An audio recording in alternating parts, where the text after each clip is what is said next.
hasil dari lapor kemudian harus diteliti kembali, mengatakan ada skep Kapolri, itu sangat bohong lah ya. Nggak mungkin Pak Kapolri memerintahkan untuk melakukan uji ulang lapor ya.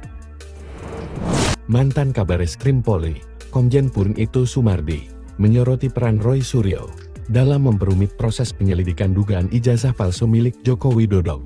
Menurutnya, permintaan Roy agar hasil uji laboratorium forensik Bareskrim ditinjau ulang adalah langkah tidak masuk akal dan memperlambat proses hukum. Ito menyebut Roy Suryo dan rekan-rekannya tidak memahami mekanisme penyelidikan, namun merasa lebih tahu dibanding penyidik.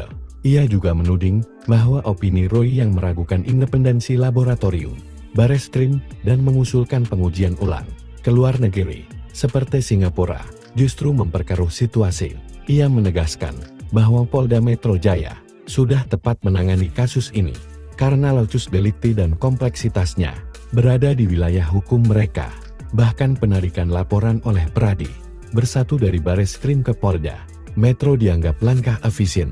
Lebih lanjut, itu meyakini Polda Metro Jaya sudah mengantongi calon tersangka dan saat ini tengah memastikan unsur-unsur pidana.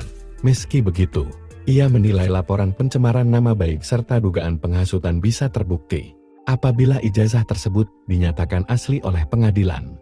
Di sisi lain, Sekjen Predi Bersatu Ade Darmawan mendesak penyidik untuk segera meningkatkan status kasus ini ke tahap penyidikan. Mengingat proses klarifikasi yang berlarut justru menambah polemik, ia menilai bahwa tempat pembuktian sejatinya adalah di pengadilan, bukan di ruang penyelidikan.